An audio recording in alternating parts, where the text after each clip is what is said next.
Assalamualaikum warahmatullahi wabarakatuh.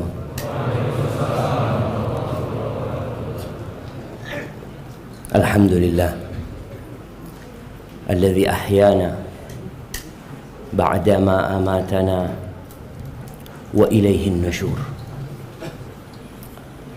Segala puji bagi Allah Jalla Jalaluh yang telah menghidupkan kita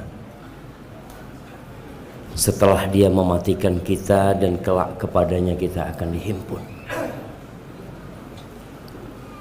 Alhamdulillahilladzi afana fi jasadina wa radda ilaina arwahana. Segala puji bagi Allah Jalla Jalaluh yang memberikan sehat di tubuh kita. Buktinya kita semua bisa berangkat ke masjid. Di antara salah satu tanda orang itu sehat, berangkat ke masjid. Orang sakit nggak ke masjid. Oleh karena itu Rasul sallallahu alaihi wasallam kalau ada orang sakit, beliau mendoakan supaya sembuh. Kenapa didoakan supaya sembuh? Yanka laka aduwan wa yamshi ila salah. Ya Allah, sembuhkan hambamu fulan ini ya Allah, supaya dia bisa memerangi musuhmu dan bisa jalan ke sholat lagi gitu. Apa gunanya orang sehat kalau ternyata kakinya tidak bisa melangkah ke rumah Allah Azza wa Jalla? Di masa Nabi SAW banyak orang-orang munafikin yang salah satu tanda mereka kalau sholat subuh berjamaah sulit. Semoga Allah mematikan kita di atas agamanya.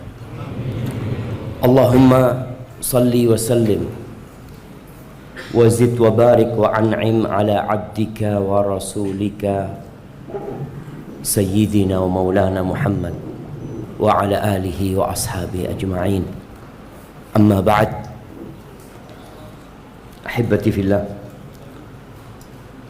Ada seorang laki-laki yang datang kepada seorang alim ulama meminta nasihat. Ini penting kita untuk punya kenalan ustaz. Enggak harus ustaz yang dikenal di masyarakat. Ustaz yang jadi imam di masjid, yang ngajar di masjid kita.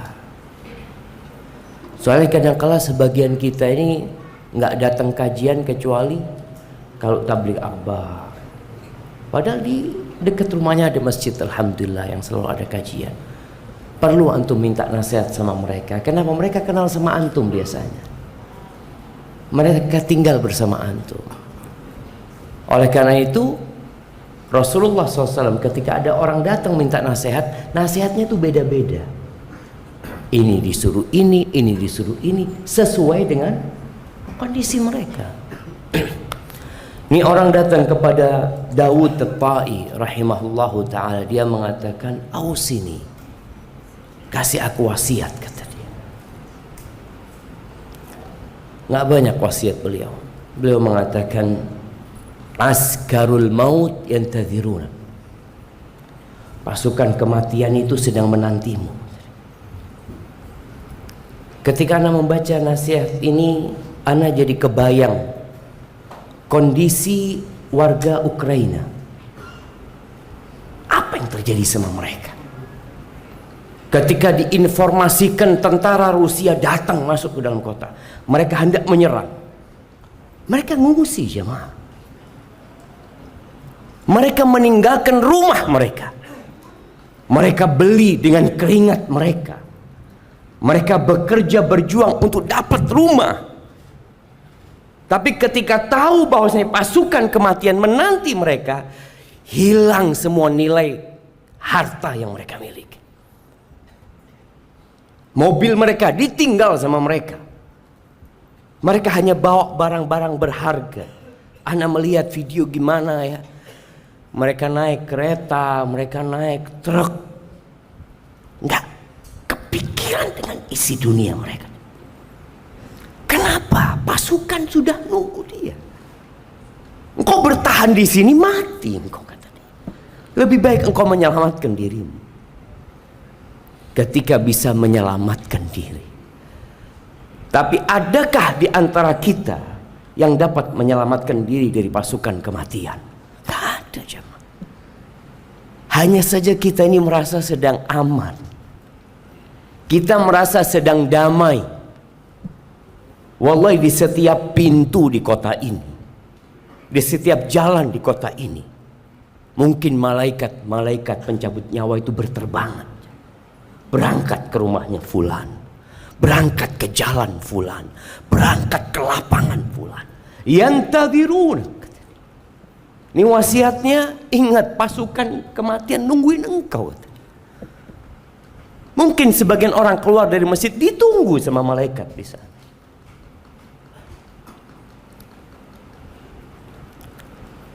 Sebuah riwayat dari Israiliyat, cerita Nabi Sulaiman. Nabi Sulaiman itu punya orang-orang yang dekat sama Nabi Sulaiman. Salah satunya hadir pada majelis itu. Datang orang masuk, ngobrol sama Nabi Sulaiman. Orang ini memandang kepada temannya Nabi Sulaiman. Pandangin terus dengan pandangan yang tajam ya. Akhirnya orang ini keluar. Ketika orang itu keluar, tanya temannya Nabi Sulaiman ini, siapa tadi? Nabi Sulaiman kata dia, kok gak enak perasaanku sama orang itu, kata dia. Dia mandangin aku terus. Kata Nabi Sulaiman, dzaka malakul maut. Tadi yang datang itu malaikat mencabut nyawa, kata dia. Takut dia, jemaah. Akhirnya dia ngomong, Nabi Sulaiman, kata dia, boleh aku minta tolong sama engkau. Perasaanku gak enak, kata dia. Aku minta engkau pindahkan aku ke ujung bumi ini. Kata Nabi Sulaiman, silahkan. Nabi Sulaiman Allah kasih angin ya, yang dapat memindah dalam waktu yang sangat cepat. Akhirnya orang itu pindah. Sudah.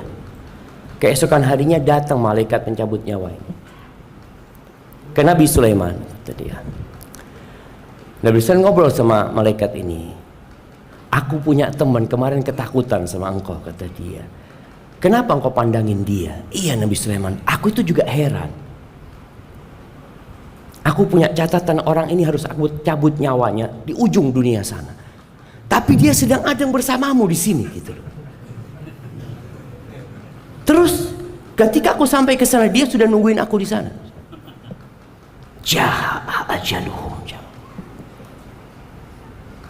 Kita nggak tahu jemaah Allah. Bi ai ardin tamut. Di bumi mana kita mati kita nggak tahu. Tapi yang jelas malaikat itu siap dan menanti kita. Kita masih bersibuk diri. Sekarang bulan Sya'ban ya, bulan diangkatnya amalan. Kita nggak ngapa-ngapain jemaah. Kita seperti yang kemarin. Nggak ada semangat. Wallah, Rasulullah SAW memang ya, beliau pernah mengatakan kepada para sahabatnya ketika ada informasi tentang 3 orang yang datang ke rumah Nabi SAW bertanya tentang ibadah Rasulullah SAW. Istri Nabi menjelaskan bahwa Nabi SAW itu yaqum wa yanam. Beliau kok di malam hari itu bukan full sholat malam, enggak. Beliau sholat malam dan beliau juga tidur gitu. Yasumu wa yuftir. Kalau siang harinya enggak full puasa terus, Nabi enggak. Nabi kadang kala puasa, kadang kala enggak puasa. Dan Nabi nikah banyak istrinya gitu. Akhirnya kata 3 orang ini, mereka merenungkan, kok kayaknya ibadah Nabi dikit. Istaqaluha, dianggap dikit sama 3 orang ini. Lalu mereka mengatakan, itu kan Nabi SAW, Nabi kan sudah diampuni dosanya yang masa lalu dan akan datang, kata dia. Kita gimana? Akhirnya salah seorang mengatakan, amma ana fa aqum wala ana. Yang satu mengatakan, aku akan sholat malam terus, nggak akan tidur. Yang satu mengatakan, amma ana fa asumu wala uftir. Adapun aku akan puasa sepanjang tahun dan aku tidak akan berbuka. Yang satu mengatakan, aku akan fokus ibadah, aku tidak akan menikah dengan wanita. Bayangan dia menikah, ngurusin istri, kalau sudah punya anak, ngurusin anaknya, anaknya mulai sekolah, ngantar sekolah, aduh ruwet. Mertua minta disambangi, berangkat ke mertua, ya kalau mertuanya satu. Kalau mertuanya kayak Nabi SAW, Nabi banyak kan dalam bayangan mereka. Artinya mereka bayangannya berat gitu loh. Akhirnya mereka, yang satu mengatakan, aku akan meninggalkan pernikahan. Nabi dengar nih, ada pola pikir yang salah. Maka beliau naik mimbar, menyuruh Bilal. Biasanya kalau selain di waktu sholat, Bilal itu akan menyeru as-salatu jami'ah. Orang datang ke Masjid Nabawi. Maka Nabi SAW mengatakan, ma balu aqwamin yaquluna kadza wa kadza. Ada apa nih? Orang-orang berpendapat seperti ini dan seperti itu. Nabi menyebutkan omongan 3 orang itu. Ama wallah inni a'lamakum billahi wa akhsyakum lahu. Riwayat lain mengatakan, atqakum lillah. Aku ini orang yang paling kenal sama Allah, yang paling bertakwa kepada Allah, yang paling takut kepada Allah Azza wa Jalla. Aku tidur dan aku sholat, aku berbuka dan aku berpuasa, dan aku menikah dengan wanita-wanita. Faman raghiba an sunnati falaysa minni. Barang siapa yang benci dengan sunnahku, bukan dari golonganku. Nah, sekarang nih di bulan Sya'ban ada sunnah Nabi SAW. Ngapain beliau di bulan Sya'ban? Beliau berpuasa di bulan Sya'ban hampir full 1 bulan. Bahkan beberapa riwayat mengatakan Nabi menyambung Sya'ban dengan Ramadan. Terus kita di bulan Sya'ban, wala puasa sunnah, wala menambah amalan, wala menambah volume bacaan Quran kita, wala menambah wirid kita. Kita fokus terus mencari harta. Maka tolonglah yang mengatakan kajian sunnah, yang ingin menghidupkan sunnah, dicari apa sunnah Nabi SAW di bulan Sya'ban. Kadang-kadang kalau kita rajin datang kajian, ilmunya banyak, amalnya kurang. Khususnya di soft pertama nih, tanggung jawab nih. Tapi sekarang soft pertama, soft terakhir dengernya sama Ustaz. Dulu kadang-kala yang di soft terakhir dengernya kurang. Tapi sekarang dengan mic ini semua bisa mendengar, dan semoga kita bisa menghidupkan bulan Sya'ban ini dengan sunnah-sunnah Rasulullah SAW. Ahibati fillah, kembali kepada nasihat Dawud At-Ta'i bahwa pasukan kematian itu menanti kita. Allah Azza wa Jal di surat Ali Imran ayat 185 berfirman, kullu nafsin dha'iqatul maut. Semua yang bernyawa itu akan merasakan kematian.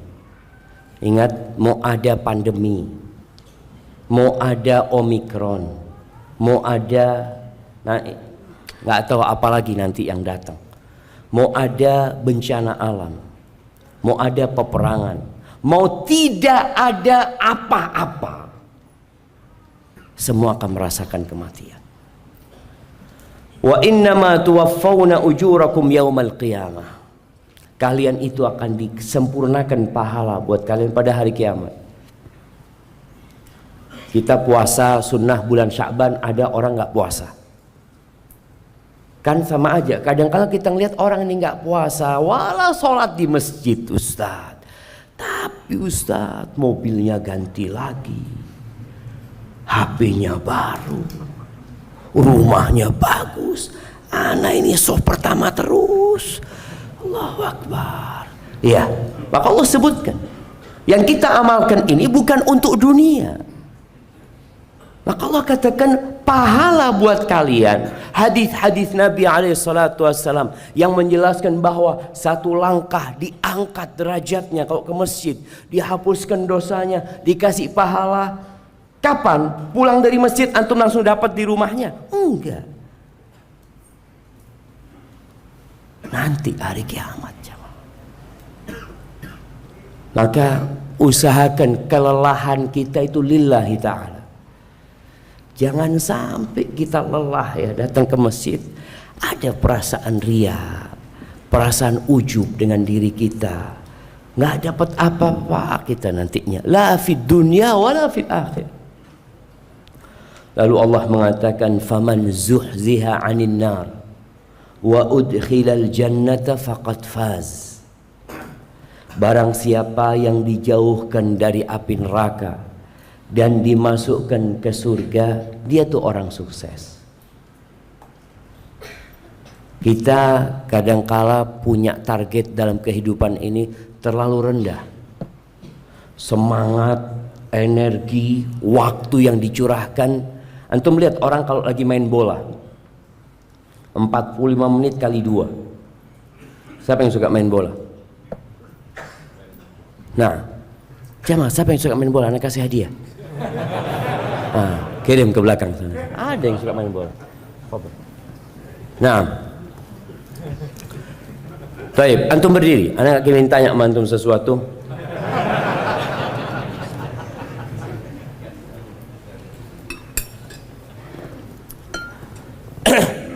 Iya. Ketika antum berada di lapangan bola, target antum itu apa?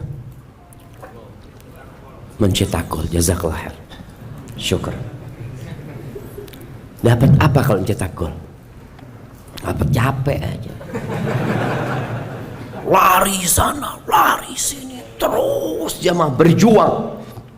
Bahkan kalau pemain profesional itu sebelum turun ke lapangan bola, dia itu sudah terlatih jamaah. Latihan terus, makannya diatur, tidurnya diatur. Tujuannya apa? Bas nyetak gol. Untuk mencetak gol aja orang itu perlu latihan, perlu berjuang, perlu mengatur hidup mereka. Bagaimana yang ingin masuk surga? Apakah semangatnya seperti semangat mau mencetak gol? Kadang-kala enggak. Santai. Allah Maha Pengampun. Ini kadang-kala orang yang sudah ngaji, yang udah belajar, dia meremehkan dosa. Ustaz, bukankah Rasul sallallahu alaihi wasallam bersabda, "Man kana akhiru kalamihi la ilaha illallah dakhalal jannah." Yang akhir ucapannya la ilaha illallah masuk surga. Betul. Sudah, yang penting anak la ilaha illallah aja udah. Subhanallah jemaah. Tolong target kita ini. Di surga itu ada 100 derajat. Ada 100 derajat. Antara satu derajat dengan derajat yang satunya kama bainas sama'i wal ard. Jaraknya seperti langit dan bumi ini. Dan ada orang-orang yang kalau targetnya rendah, anak-anak kuliah, kita bisa lihatlah, yang mau cum laude belajar sungguh-sungguh ke perpustakaan ya. Waktu dia habiskan untuk mengkaji pelajaran dia. Tapi yang targetnya yang penting lulus. Kira-kira apa yang dilakukan? Datangnya telat, di kelas main handphone. Karena target dia yang penting lulus. Biasanya target yang penting lulus ini nggak lulus. Kalaupun lulus nyontek. Karena target dia memang yang penting lulus. Target dia sangat rendah sekali jam. Makanya dia nggak bersungguh-sungguh. Tergantung antum. Antum targetnya apa sekarang? Rasulullah SAW di bulan Sya'ban ini beliau berpuasa di bulan Sya'ban. Karena apa? Di bulan ini amalan diangkat, kata dia. Fa uhibbu ayyurfa'a amali wa ana shaim. Aku ingin amalanku diangkat dalam kondisi aku berpuasa. Coba kita setiap hari, malam hari antum lihat amalan hari ini apa yang diangkat ya? Apa keistimewaan hari ini buat ana? Alhamdulillah ana tadi baca la ilaha illallah wahdahu la syarikalah lahul mulku wa lahul hamdu wa huwa ala kulli syai'in qadir 230 kali. Alhamdulillah ya Allah. Ana tadi bersolawat 120 kali. Ana tadi sholat duha, ana tadi berapa? Alhamdulillah ana selama hidup sholat duha 2 rakaat. Hari ini ana bisa 8 rakaat. Alhamdulillah. Ada target jemaah. Ada sesuatu yang kita ingin laporkan, dibawa sama malaikat, fulan berubah di bulan Sya'ban ini. Kenapa? Karena dia ingin dimasukkan ke surga. Dia ingin amalan diangkat, dosanya diampuni. Maka cukup, yang berbuat dosa berhenti sudah. Yang terganggu dengan handphonenya, matikan handphonenya. Sebagian kita mungkin bulan Sya'ban ini perlu menaruh power banknya. Ditaruh power bank. Anak pakai handphone sampai habis baterai. Habis, selesai. Sebagian kita enggak kan? Habis power bank. Power banknya dicolokin lagi ke? Kan? Dia takut banget sama handphone antum, seperti itu. Subhanallah, hibbati fillah, wa mal hayatud dunya illa mata'ul ghurur. Kata Allah Azza wa Jalla, kesenangan hidup dunia ini hanya menipu. Pada suatu hari di dalam hadis yang diriwayatkan Ibnu Majah dari Al-Bara' bin Azib radhiyallahu anhu, dia mengatakan suatu hari kita duduk bersama Nabi sallallahu alaihi wasallam. Tahu-tahu Nabi melihat ada segerombolan orang yang kumpul. Nabi bertanya, "Ala ma ijtama'a haula?" Mereka kumpul ngapain? Oh, mereka lagi gali kuburan ya Rasulullah. Mereka lagi gali kuburan, artinya belum, mungkin jenazahnya belum dibawa ya, mereka masih gali kuburannya. Nabi SAW tahu-tahu dengar gali kuburan, beliau bangkit, beliau terburu-buru berangkat menuju kuburan itu. Kemudian di depan kuburan itu beliau bersimpuh. Al-Bara' mengatakan, akhirnya aku menghadap Nabi SAW dari arah yang berlawanan. Aku mau ngelihat Nabi ngapain sih. Fabaka hatta ballat thara min dumu'i. Beliau menangis sampai basah, tanah di depan Nabi SAW itu basah. Pernah kita nangis seperti itu jemaah? Ini Nabi SAW yang tadi dosanya sudah diampuni, yang lalu dan akan datang. Thumma aqbala alaina. Setelah beliau menghabiskan air matanya, beliau kemudian menghadap kepada kami mengatakan, "Ai ikhwani, limithli hadzal yaum fa'iddu." Wahai saudara-saudaraku, untuk yang seperti ini, untuk yang seperti hari ini nih, hendaklah kalian persiapan. Apa persiapan kita jamaah? Ya, ana sendiri kadangkala kalau baca hadis-hadis seperti ini, ana bertanya kepada diri ana, antum apa persiapannya? Coba kita buka koper kita kalau kita mau perjalanan jauh. Isinya semuanya siap. Ketika kita tahu kita akan lewat tol, kita akan isi e-tol kita, dan kita akan letakkan di tempat yang mudah. Bahkan ada yang e-tolnya kasih apa? Kasih tongkat. Dia ingin kemudahan dalam perjalanan dia. Dulu kalau Anda melakukan perjalanan sama orang tua, itu biasanya beberapa hari sebelumnya sudah bikin lontong yang ada isi dagingnya. Apa namanya? Arem-arem. Arem-arem disiapin ya. Nanti bawa termos isinya teh apa sih? Karena kita mau melakukan perjalanan, jemaah. Kita ini kadangkala persiapan untuk perjalanan nggak ada, yang ada persiapan untuk tinggal. Untuk tinggal di sini, di BSD. Antum persiapan itu. Antum isi rumah antum dengan segala yang antum butuhkan. Nggak apa-apa, silahkan. Tapi untuk perjalanan tolong diisi juga gitu. Rasulullah SAW menyuruh kita untuk sering-sering mengingat hadhimul ladzat. Aktsiru dzikra hadhimil ladzat. Kalian perbanyak mengingat pemutus kelezatan. Ya'nil maut. Kematian ini. Sehingga orang kalau ingat dia akan persiapan. Tapi kalau tidak ingat, ya udah. Biasanya kalau pulang dari kajian, semangat. Nanti kumpul sama istri, kumpul sama anak, ngelihat isi dompetnya, mulai yang didengarkan di kajian lupa sedikit-sedikit. Wajar, nggak masalah. Nanti datang kajian lagi untuk dicas kembali. Ana Ustaz, terus terang Ustaz, ana ini kalau baterai HP itu sudah mulai dicas sedikit cepat habis ya, apa namanya?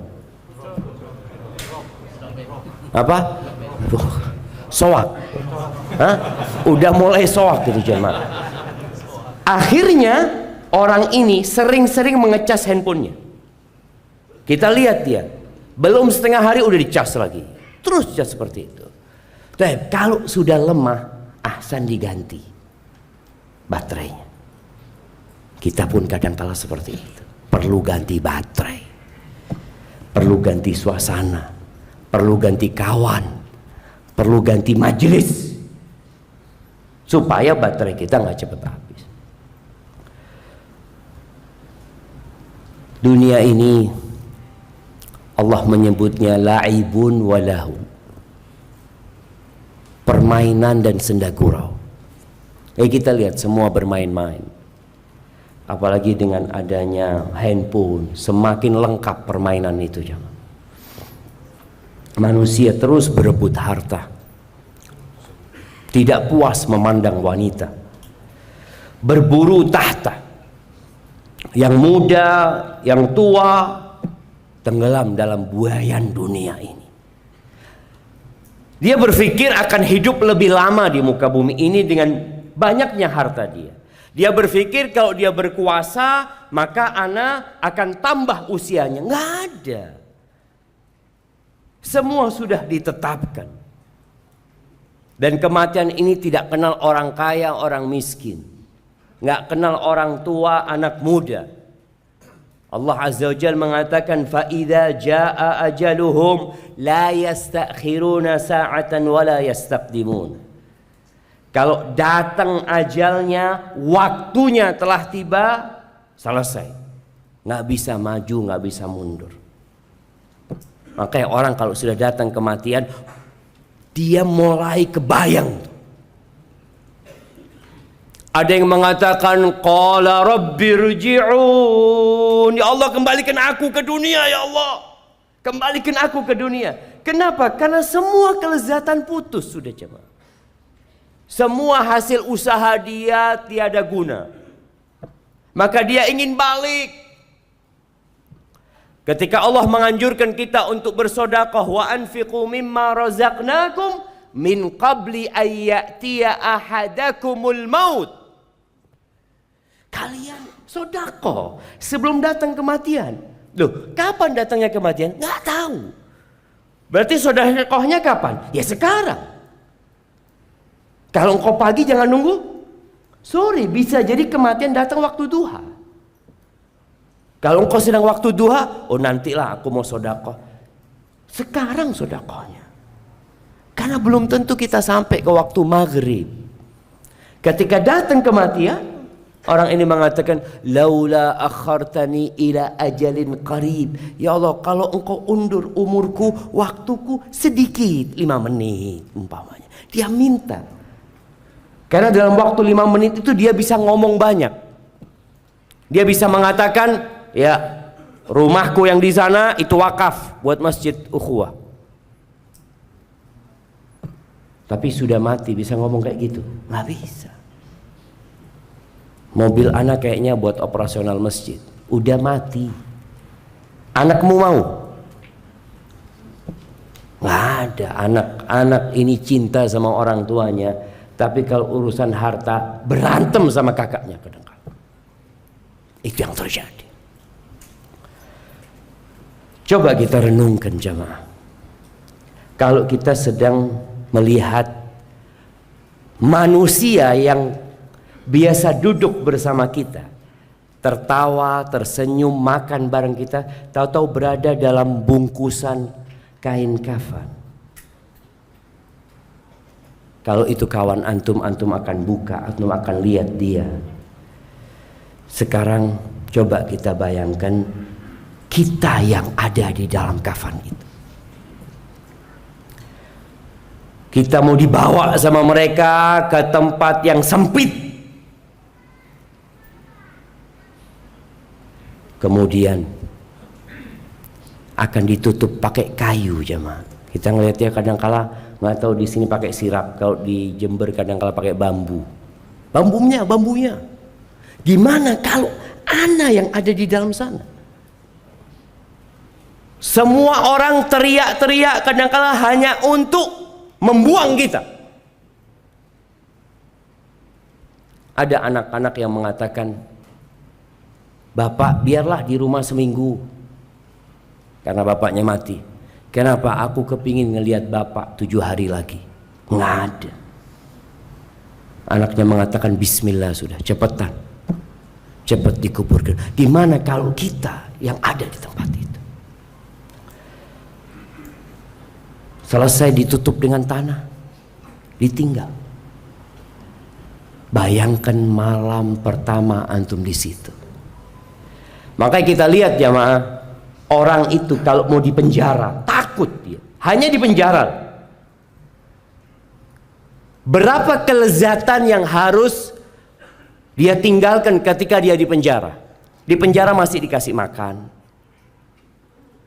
di penjara itu masih boleh tidur, di penjara itu masih boleh dikunjungin.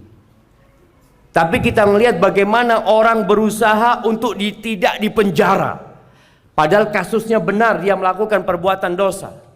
Dia sogok hakimnya kadangkala, dia sogok jaksanya. Dia berbuat macam-macam supaya tidak dipenjara. Kalau dipenjara 12 tahun dia berharap gimana jadi 2 tahun. Bagaimana jadi lebih ringan lagi. Itu dilakukan manusia. Kelezatan yang dia tinggalkan banyak hanya dengan dipenjara. Bagaimana dengan kematian? Semua kelezatan yang dia biasa merasakan di dunia hilang semua. Al-Imam At-Tirmidzi meriwayatkan dari Abu Hurairah radhiyallahu anhu bahwa Nabi sallallahu alaihi wasallam mengatakan, "Ma ra'aitu manzaran qat illa wal qabr afdha minhu." Aku tidak pernah melihat pemandangan yang mengerikan kecuali kuburan itu lebih mengerikan. Antum kalau lewat penjara, pagernya tinggi, kadangkala antum akan mengatakan naudzubillah, mudah-mudahan anda nggak ada urusan sama penjara ini. Ketika antum lewat kuburan, sekarang sebagian kita mulai biasa lewat kuburan, nggak pernah mengingat kematian lewat kuburan. Nggak pernah dia mengatakan assalamualaikum ahlad diyar minal mu'minin wal muslimin. Padahal itu kata Nabi SAW pemandangan yang paling mengerikan. Bagaimana Utsman bin Affan ketika dia berdiri di depan kuburan, lalu dia menangis sampai membasahi jenggotnya. Ada yang mengatakan kepadanya, tadhkurul jannah wan nar wala tabki. Utsman, engkau itu ingat surga, ingat neraka, engkau nggak nangis. Wa tabki min hadha, dan engkau menangis gara-gara melihat kuburan ini. Apa kata Utsman? Qal Inna Rasulullah sallallahu alaihi wasallam qala Innal qabra awwalu manazilil akhirah. Sesungguhnya kuburan itu adalah tempat persinggahan pertama menuju akhirat. Kalau bicara surga neraka, ini loh tempat pertamanya. Ini pintu masuknya. Jadi kadangkala yang terdekat sama kita surga apa neraka? Ya kuburan. Kuburan ini yang paling dekat. Fa inna jaminhu ahadun fama ba'dahu aisar minhu. Kalau selamat dari sini, yang sesudahnya akan lebih mudah. Wa in lam yanju minhu fama ba'dahu asyaddu minhu. Tapi kalau nggak selamat di tempat ini, ya sudah, yang setelahnya akan lebih dahsyat lagi buat dia. Ahibati fillah, Al-Imam At-Tirmidzi menyebutkan dalam kitabnya At-Tadhkirah tentang kuburan ini jemaah, tempat yang sempit ini. Ana pernah dikasih sama kawan dulu, dikasih plakat, iya plakat ya, yang biasanya diberikan sebagai apa? Sebagai penghargaan itu kan. Iya, ana kasih plakat. Plakatnya itu kuburan. Di bawahnya itu ada semacam orang yang dikafanin, terus tulisannya Syafiq Riza Basalawa. Allah. Iya, nggak apa-apa, itu peringatan buat kita. Masih ada plakat itu di rumah teman. Ana nggak bawa pulang ke rumah. Belum dibawa pulang ke rumah semuanya jamaah. Kita itu kadang-kala bangga dengan plakat penghargaan, memberikan materi di sini, plakat ini, plakat ini, plakat ini.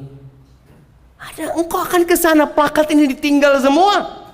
Engkau akan berada di tempat yang sempit itu. Itu tinggal cerita. Al-Imam Qurtubi mengatakan, bagaimana kuburan ini mengajak ngomong kepada manusia. Dia mengatakan, ana baitul wihdah.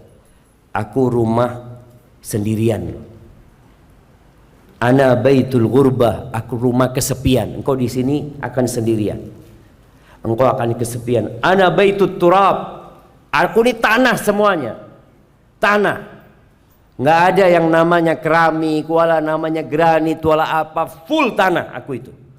Wa ana baitud dud, dan di tempatku banyak cacing. Ya ibna Adam, ma gharraka bi. Wahai anak Adam, apa yang menyebabkan kau tertipu daya dengan aku? Semua sudah tahu akan ke rumah ini. Semua tahu. Siapa sekarang yang tidak tahu kalau dia akan berakhir ke rumah yang sempit itu? Tapi kita lupa. Maka dikatakan, apa yang membuat kau tertipu daya dengan aku? Engkau merasa nyaman di rumah luasmu, engkau nanti ke tempat yang sempit ini. Alam ta'lam anni baitil wahda. Apa engkau nggak tahu tuh? Aku rumah, engkau kesepian di sini. Engkau akan dalam kegelapan di sini. Kita ketika padam listrik Jakarta beberapa tahun yang lalu ya, sempat padam listrik itu 1000 jamaah. Ya sekarang lah kita di rumah. Kalau kehabiskan token listrik, apakah ada yang menunggu mengatakan insya Allah lah 3 jam lagi baru ana isi? Nggak ada. Dia akan isi. Tapi ketika di kuburan nggak bisa antum ngisi lagi. Antum akan berada di kegelapan yang begitu kelamnya. Wahai hakiyatuna Adam, alaysa qad hadzartani wa hadzart alaysa qad hadzartani wa hadzarta dhulmati wa natni wa dudi. Bukankah engkau sudah dikasih peringatan kalau aku tempat yang busuk, tempat yang tidak nyaman? Apa yang engkau persiapkan buat aku? Tidak ada satupun manusia di muka bumi ini melainkan akan dijepit dengan kuburan. Kadangkala ada orang kuburannya besar. Kita ngelihat kuburannya non muslim kadangkala, oh besar banget jemaah. Sampai anak-anak tanya, Abah, ada berapa orang yang dikubur di situ? Satu, anak ngomong. Oh besar banget. Ya, tapi sejatinya dia akan terjepit di sana.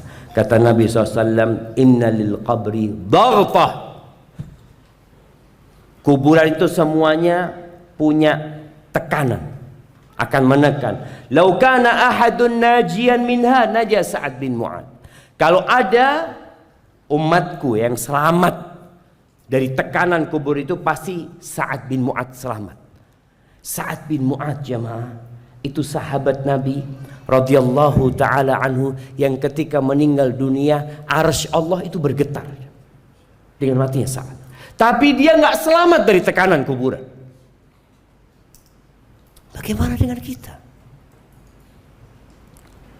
Kemudian di hadis Anas bin Malik radhiyallahu anhu bahwa Nabi sallallahu alaihi wasallam mengatakan, "Lau aflata ahadun min dhammatil qabri la naja hadzal sabi." Kalau ada orang yang selamat dari tekanan kuburan, nih balita ini pasti selamat. Tapi itu sesuatu yang harus dirasakan oleh semuanya. Dan kemudian apa yang terjadi? Ada satu fitnah terakhir yang harus kita lewati, yaitu fitnahnya Munkar dan Nakir, yang setiap sholat kita dianjurkan berdoa, Allahumma inni a'udzubika min azabil qabr wa min azabi jahannam wa min fitnatil mahya wal mamat. Fitnah terakhir yang harus dihadapin muslim itu fitnah kubur, bukan azab kubur. Lain fitnah kubur sama azab kubur. Fitnah kubur ini adalah fitnah yang sangat menakutkan. Kadangkala ada mahasiswa yang di kelas ana tunjuk, antum berdiri, ana kasih pertanyaan. Dia ngomong, Ustadz, ana gemeter Ustadz. Ini cuma Ustadz yang tanya. Padahal dia bisa jawab sebenarnya, tapi karena dilihat sama teman-temannya dalam kondisi yang menegangkan, akhirnya dia nggak bisa jawab. Sedangkan kalau fitnah kubur ini, Rasulullah SAW menyebutkan kedatangan dua malaikat yang namanya Munkar dan Nakir, yang kata Nabi SAW ketika menyebutkan tentang sifatnya Munkar dan Nakir ini, aswadani azraqan, warnanya blue black, hitam biru. Aswatuhuma karra'dil qasif, disebutkan di beberapa riwayat suaranya itu seperti suara halilintar yang menyambar. Bagaimana perasaan kita tahu-tahu dengar wa absaruhuma kal barqil khafif, pandangan matanya seperti kilat, karena tempatnya gelap gulita. Jadi sampai pandangan matanya itu membuat orang ini ketakutan. Ma'a kulli wahidatin mirzabah, setiap orang atau setiap malaikat ini membawa palu, yang kalau gunung dipukul dengan palu itu akan jadi turab, akan jadi debu. Walau ijtama'a ala hamliha ahlul ardi lam yaqdiru ayyaqiluha. Kalau seluruh penduduk bumi itu mau mengangkat palunya Munkar Nakir ini, tidak akan mampu mengangkat. Diriwayatkan oleh Imam Al-Baihaqi. Gimana kondisi antum pada waktu itu? Udah keluarga udah pada pulang semuanya, benar-benar semua kelezatan hilang. Apa faedah kajian kita sebenarnya ketika kajian tentang kematian? Nanti Ustadz Fulan kajian tentang kematian, nanti di sana kajian tentang kematian. Karena memang Nabi SAW nyuruh kita sering kali mengingat kematian. Aktsiru dzikra hadzimil ladzat. Disuruh sering kali mendengar dan mengingat hal itu. Antum keluar, tadi kita sebutkan, melihat BSD, Allah bagus banget ya. Lihat gedung-gedung tinggi, lihat ada restoran, lihat ada ini, ada itu. Lupa lagi, diingatkan kembali. Kata Nabi SAW dalam hadis yang diriwayatkan Imam Baihaqi, "Aktsiru dzikra hadhil ladzat fa innahu lam yadhkurhu ahadun fi dhiqin min al-'aish illa wassa'ahu 'alaihi." Perbanyak mengingat kematian, pemutus kelezatan. Karena tidaklah orang itu mengingat tentang pemutus kelezatan ini kalau dia dalam kondisi sempit ya, dalam kondisi di PHK, dalam kondisi uangnya habis, maka tahu-tahu jadi luas cuma hidupnya. Kenapa? Bentar lagi aku kan mau mati. Nggak lama di dunia. Makanya ketika ngobrol sama keluarga anak, kadang-kadang ingatkan sama istri anak, ketika kita punya masalah, punya musibah yang menimpa, namun kita nggak lama lagi di sini gitu loh. Iya ya bang, bismillah, bentar lagi kita akan meninggalkan semuanya. Jadi ketika antum sedang susah hidupnya, ingat, datang ke kuburan. Kita disuruh ziarah kubur. Orang tua kita kadangkala ya dia sakit dengan penyakit yang berat sekali, ajak datang ke kuburan.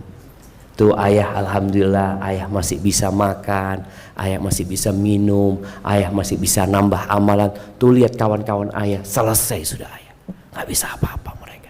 Dia jadi oh iya ya, alhamdulillah.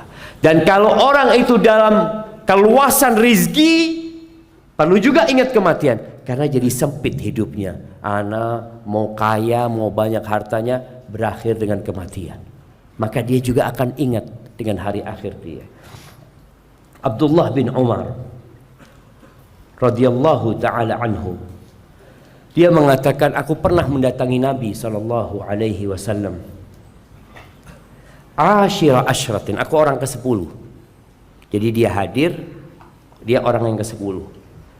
Faqama rajulun minal ansar. Tahu-tahu ada seorang dari kalangan Ansar yang berdiri.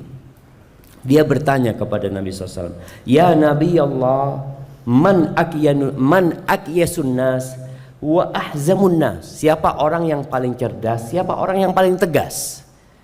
Dia kepingin tanya itu. Faqala, apa kata Nabi SAW? Aktsaruhum dzikran lil maut.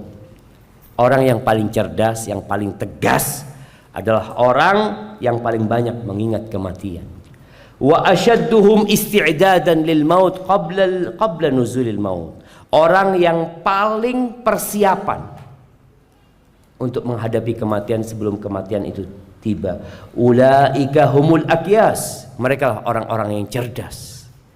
Dhahabu bi syarafid dunya wa karamatil akhirah. Mereka pergi membawa kemuliaan dunia dan karomahnya akhirat. Hadis ini diriwayatkan Ibnu Majah dan Imam Tabrani dan dihasankan oleh Al-Munziri. Ad-Daqqaq mengatakan man aktsara min dzikril maut, nih faedah banyak mengingat kematian. Bukan ingat mati ya, tapi banyak mengingat kematian. Orang yang banyak mengingat kematian akan mendapatkan 3 keutamaan. Yang pertama, ta'jilut taubah, segera taubat. Nggak ada orang mau mengatakan nanti insya Allah Ustaz, saya ini masih umur 25 tahun, bapak saya itu meninggal umur 73. Ya kalau saya sampai umur 70 kan masih lama waktu saya Pak Ustaz. Orang kan kadang-kadang berpikir seperti itu jamaah. Tapi orang kalau ingat kematian, bisa jadi anak mati nanti zuhur, maka dia akan mensegerakan taubat. Berapa banyak orang yang nanti Ramadan nggak ketemu lagi sama kita jamaah. Tahun kemarin masih sholat tarawih sama kita, tahun ini udah nggak ada. Maka orang itu akan segera bertobat. Yang kedua, wa qana'atul qalb. Dia akan qanaah hatinya. Dapat rezeki banyak, alhamdulillah. Dapat sedikit, alhamdulillah. Sakit, alhamdulillah. Sehat, alhamdulillah. Hatinya nerima semua dengan kondisi yang ada. Yang ketiga, wa nasyatul ibadah. Semangat beribadah, segera bertobat, hatinya menerima, ibadahnya bertambah. Nggak sama dengan yang kemarin.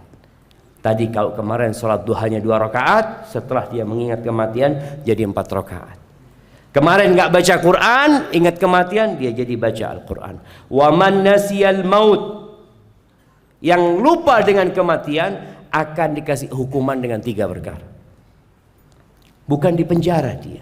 Hukumannya berkaitan dengan hati kita. Yang pertama, taswifut taubah. Dia akan menunda-nunda tobat. Berbuat dosa tadi malam, dia pagi nggak tobat. Dia masih berpikir, nanti malam aku akan berbuat dosa lagi. Nanti malam aku berbuat dosa lagi. Insya Allah ana mau berangkat umroh Ramadan. Nantilah ana tobatnya di Mekah. Ya, itu orang kalau lupa dengan kematian, seperti itu jadinya. Nanti saya akan haji. Kan haji mabrur itu seperti bayi yang baru lahir, Ustaz.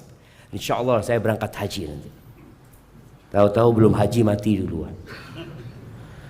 Wa tarki ridha bil kafaf. Orang ini kalau nggak ingat sama mati, tamak, rakus. Antum lihat orang-orang yang rakus dengan harta, dengan tahta, dengan kekuasaan, karena lupa dengan kematian. Orangnya jadi rakus. Makan itu halal haram dia makan.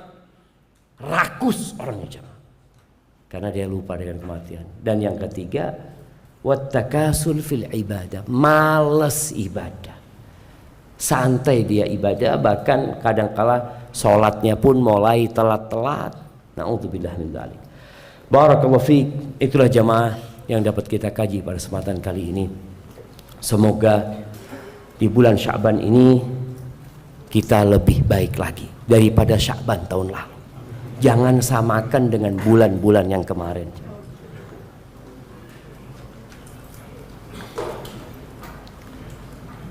Ustadz, ana kalau bekerja naik kereta suka lewat kuburan. Naik kereta lewat kuburan. Gimana tuh lewat kuburan? Keretanya melintasi kuburan, jemaah. Masya Allah, Masya Allah. Apakah anak tetap berdoa dengan doa tersebut walaupun anak tidak tahu apakah ini kuburan orang muslim atau orang kafir? Ya. Jadi memang di negeri kita ini ana melihat pemandangan-pemandangan yang harus diperbaiki. Ana pernah nguburin paman ana di Malang. Setelah dikuburin, ana lihat ternyata kuburannya campur. Campurannya ana lihat ada yang ada salibnya di situ, ada. Ya Allah, kok bisa kayak gini kuburannya? Ana tanya tadi. Kok kayak gini kuburannya katanya? Iya, ini kuburan umum. Iya, kuburan umum nggak ada masalah, artinya kuburan untuk warga Indonesia. Tapi warga Indonesia itu kan beragam agamanya. Ada yang sholat di masjid, ada yang ibadahnya di gereja. Orang Indonesia kayak gitu. Masa mau digabungin di masjid semuanya? Kan enggak. Kalau menyebutkan harus dipisahkan. Makanya Nabi SAW mengkhususkan kuburan buat umat Islam seperti itu. Akhirnya anak nggak enak, anak ngomong sama anaknya, pindah kuburan abahmu. Akhirnya malam hari itu dipindah kuburan. Jadi kalau kemudian kita lewat kuburan yang bercampur, ya kita salam hanya untuk yang muslim. Makanya kita sebutkan assalamualaikum ahlad diyar minal muslimin wal mu'minin. Sampaikan hal itu, bahwasanya salam kita hanya untuk yang beriman. Karena kita tahu orang-orang yang meninggal dalam kondisi kafir, Tadi kita mendengarkan imam membaca bahwa mereka tidak akan diampuni, wala la tufattahu lahum abwabul jannah, nggak akan dibukakan bagi mereka pintu surga. Na'udzubillah min dzalik.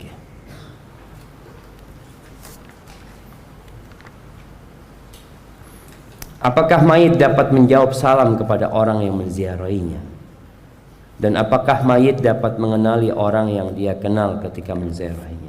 Iya, masalah ini ada perselisihan di antara para ulama karena berkaitan dengan ada sebuah hadis yang diriwayatkan oleh Ibnu Abdul Bar yang beliau mensahihkannya, bahwasanya mayit itu kalau datang orang ziarah kepada dia dan kenal, artinya kenal ketika di dunia, maka dia pun akan mengenali. Dia pun akan menjawab salam seperti itu. Tapi wallahu a'lam bishawab, karena sebagian ulama tidak mensahihkan hadis itu, jemaah.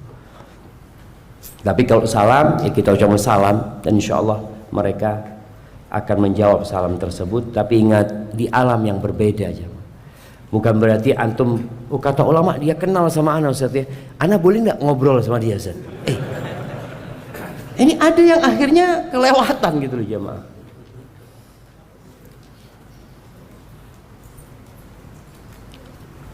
Apakah benar ruh orang-orang soleh itu hidup dan bisa menjadi perantara doa orang-orang yang masih hidup? Jika syubhat, bagaimana cara membantahnya? Ahibati fillah, siapapun yang meninggal dunia itu mereka butuh doanya orang yang hidup, bukan yang hidup minta sama yang mati. Lalu ketika dia sholat, ketika kita mensolatin dia, apa yang kita katakan kepada mayatnya di sini nih? Allahumma gfir lahu warhamhu wa'afihi wa'fu anhu wa'akim. Terus kita doakan. Lalu besoknya kita ngomong, doakan anak ya. Antum, artinya kan dia butuh doa kita. Jadi memang ruh itu nggak mati jemaah. Artinya ketika dicabut dari jasad, ruh itu akan hidup di alam barzakh sana. Maka kuburan itu bisa menjadi taman surga atau lubang neraka. Rasul SAW mengatakan tentang orang yang mati syahid, arwahus syuhada fi jawfi tayrin khudrin lahu qanadil tahtal arsh. Kata Nabi SAW, orang yang mati syahid itu berada di rongga burung yang berwarna hijau. Ada gantungan-gantungan tempat mereka itu di bawah arsy Allah Azza wa Jalla. Tasrahu fil jannah haitsu tasha. Dia terbang kemana aja nanti kembali ke tempat tersebut. Tapi di alam yang berbeda. Makanya pernah ada orang yang menggunakan syubhat ini agar dia bisa tetap meminta kepada yang meninggal dunia dengan firman Allah Azza wa Jalla, wala tahsabanna alladhina qutilu fi sabilillah amwat bal ahya'un 'inda rabbihim yurzaqun. Jangan disangka orang-orang yang mati syahid itu mati gitu, yang terbunuh di medan perang itu mati. Jangan, mereka hidup di sisi Allah, yurzaqun, dikasih rizki sama Allah Azza wa Jalla. Bukan mereka memberikan rizki, enggak. Makanya tetap orang yang mati syahid pun kita mendoakan mereka. Jadi yang harus kita lakukan adalah mendoakan yang meninggal dunia, bukan berdoa meminta tolong kepada yang sudah meninggal dunia. Tawasul yang disyariatkan adalah tawasul dengan doa orang soleh yang masih hidup. Memang dia masih bisa nambah amalan karena dia masih hidup. Ketika meninggal dunia sudah, tadi kita sebutkan hadzimul ladzat, pemutus segala kelezatan. Hadza wallahu a'lam bissawab. Setelah menikah, izin minum dulu.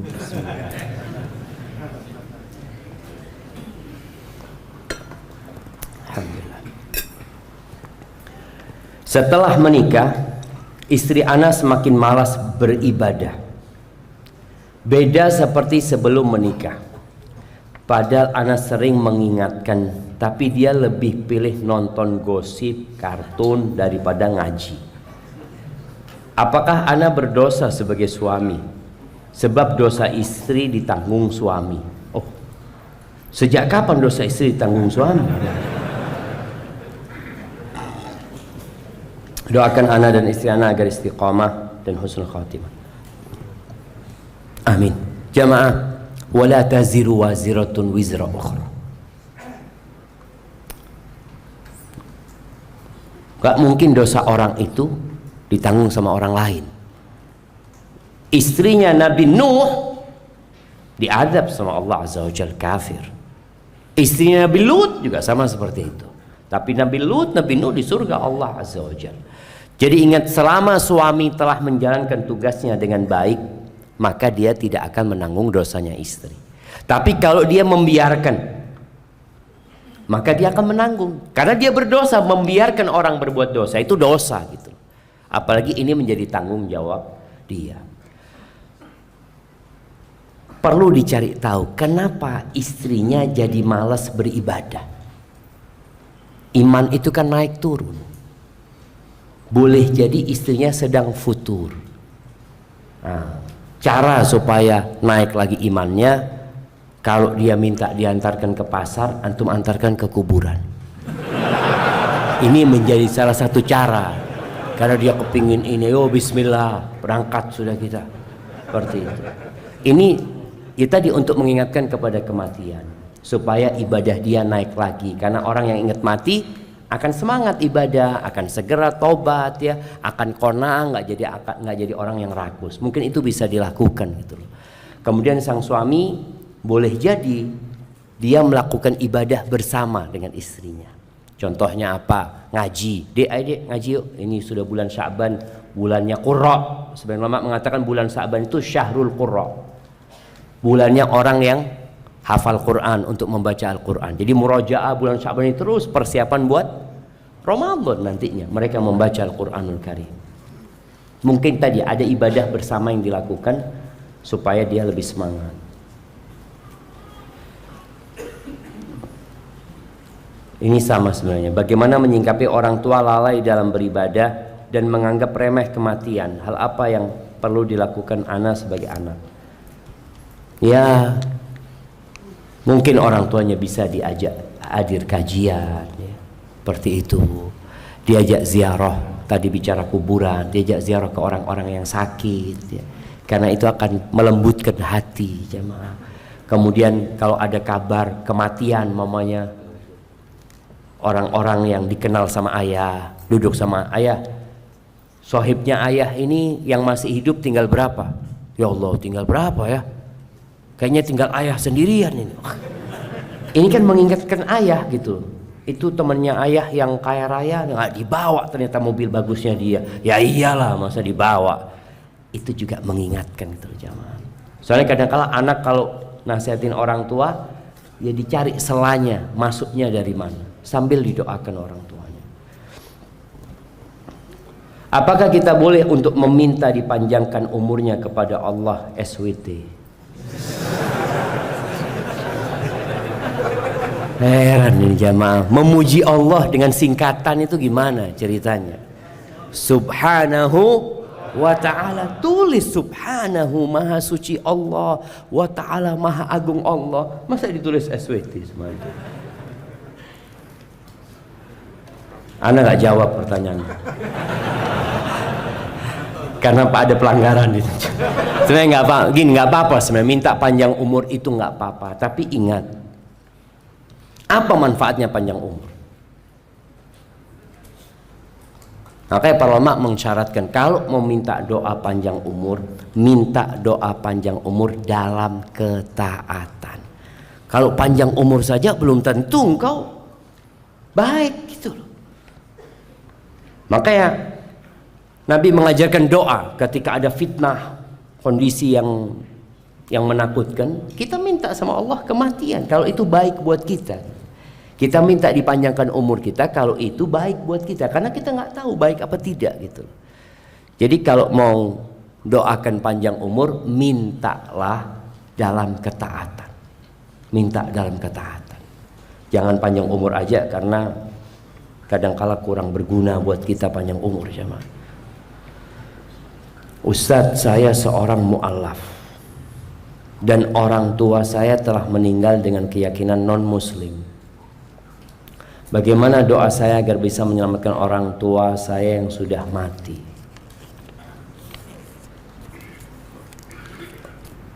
Ahibati fillah. Ya, semua bersedih ya ketika orang tuanya meninggal dunia tidak dalam kondisi Islam. Jangan tidak dalam kondisi Islam, dalam kondisi berbuat maksiat pun anaknya takut orang tuanya diadab. Mungkinkah kita mendoakan orang tua yang meninggal dalam kondisi non-muslim? Nggak bisa. Allah Azza wa Jalla berfirman, "Ma kana lin-nabi wal mu'minun ay yastaghfiru lil-ladzina."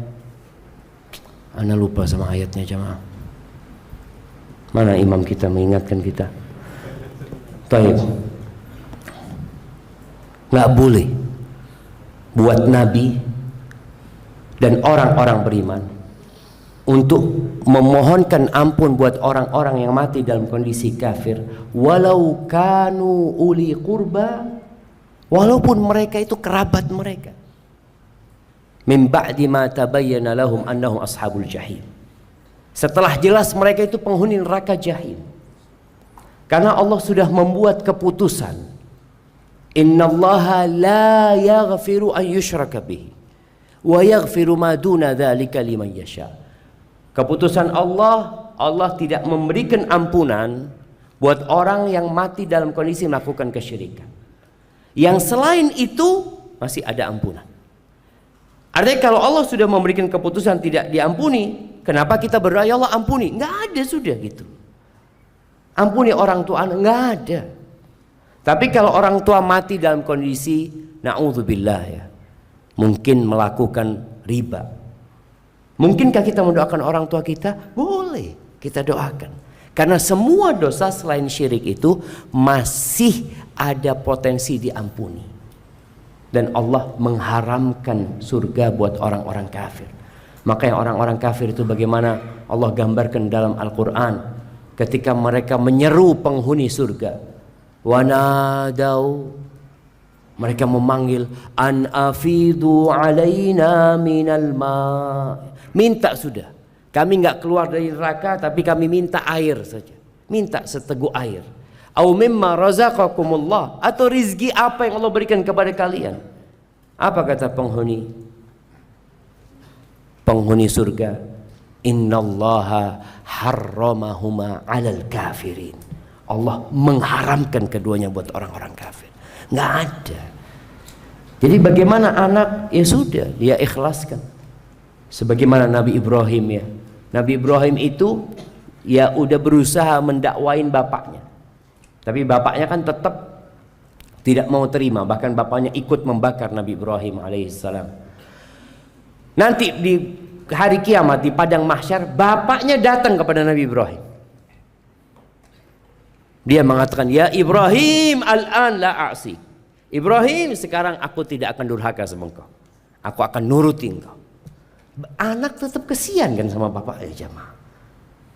Maka dia mengatakan, ya Rabbi, wahai Rabbku, engkau berjanji tidak akan menghinakan aku ya Allah. Apakah tidak ada kehinaan yang lebih dahsyat daripada orang tuaku yang seperti ini? Kata Allah Azza wa Jalla, aku mengharamkan surga buat orang-orang kafir. Terus gimana perasaan Nabi Ibrahim? Bapaknya itu dirubah sama Allah menjadi dzikh, menjadi jantannya hina. Antum tahu hina? Allah rubah seperti itu, yang banyak kotoran-kotorannya jemaah.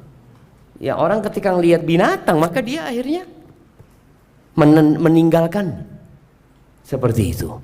Jadi berusahalah kita untuk memperbaiki diri kita. Orang tua kita yang meninggal dalam kondisi kafir, yang sudah selesai urusannya mereka. Taib, ini menjadi pertanyaan terakhir jamaah. Assalamualaikum Ustaz. Ana seseorang muslim yang meninggal dengan cara bunuh diri. Bagaimana status agamanya? Apakah terhitung meninggal dalam kekafiran? Barakallahu fiik. Ahibati fillah, ada dua kelompok yang berpendapat yang mati melakukan dosa besar itu kafir. Maka di sini Ahlus Sunnah wal Jamaah tidak mudah mengkafirkan. Siapa dua kelompok yang mengkafirkan itu? Yang pertama adalah Khawarij, yang mereka membunuh Ali bin Abi Thalib karena dianggap Ali itu kafir sama mereka. Sebagian sahabat Nabi dibunuh sama mereka. Mereka memerangi umat Islam karena dikafirkan sama mereka. Yang kedua Mu'tazilah. Kelompok Mu'tazilah ini dia tidak mengkafirkan secara gamblang. Pokoknya pelaku dosa besar ya, bunuh diri, pelaku riba, pezina, semua dosa besar. Kalau orang mati dalam kondisi seperti itu, menurut Mu'tazilah, mereka tidak kafir di dunia ini. Fi manzilatin bainal manzilatain. Di tengah, nggak mukmin, nggak kafir. Loh terus gimana kata dia? Iya di tengah sudah. Di akhirat bersama orang kafir. Ini, tapi pendapat ini menyimpang. Tadi kita bacakan bahwasanya semua dosa itu masih ada harapan diampuni kecuali syirik. Selama orang ini tidak melakukan kesyirikan, berarti masih ada kesempatan untuk dikeluarkan dari neraka dan masuk surga Allah Azza wa Jalla. Pokoknya siapa saja yang mati di atas tauhid, walaupun dia melakukan dosa besar, kemudian diadab di neraka, masih ada kemungkinan dikeluarkan dari neraka. Makanya Nabi SAW ketika bertemu dengan Jibril, lalu malaikat Jibril memberikan kabar gembira bahwa siapa yang meninggal dari umatmu mengatakan la ilaha illallah, la yusyrik billahi syai'an, tidak pernah melakukan kesyirikan sedikit pun, dakhalal jannah, pasti masuk surga. Walaupun akhirnya masuk surga, maksudnya walaupun awalnya masuk neraka ya, itu pasti masuk surga. Nabi SAW mengatakan kepada Jibril, wa in zana wa in sarak, walaupun orang itu berzina, orang itu mencuri, wa in zana wa in sarak. Ini keutamaan tauhid. Tapi jangan meremehkan dosa. Jangan berpikir nggak apa-apalah anak 2 hari di neraka. Wallahi jamaah, satu celupan di neraka melupakan segala-galanya. Maka Nabi berlindung dari api neraka. Bagaimana status orang yang bunuh diri? Muslim, nggak kafir dia. Itu menurut Ahlus Sunnah wal Jamaah. Cuma dia fasik. Ahlus Sunnah mengatakan kalau ada orang Muslim melakukan dosa besar, maka dikatakan dia itu mukminun bi iman. Dia masih punya keimanan, tapi fasiqun bi kabiratihi. Gara-gara dosa besar dia jadi orang fasik gitu loh. Bukan mukmin yang sempurna imannya. Hadza wallahu a'lam bissawab. Jamaah, itu yang dapat ana sampaikan, kurang lebihnya mohon maaf. Ana lihat matahari sudah meninggi. Semoga Allahumma ballighna Ramadan, Allahumma ballighna Ramadan, Allahumma ballighna Ramadan. Wa subhana rabbika rabbil izzati amma yasifun, wa salamun alal mursalin walhamdulillahi rabbil alamin. Assalamualaikum warahmatullahi wabarakatuh.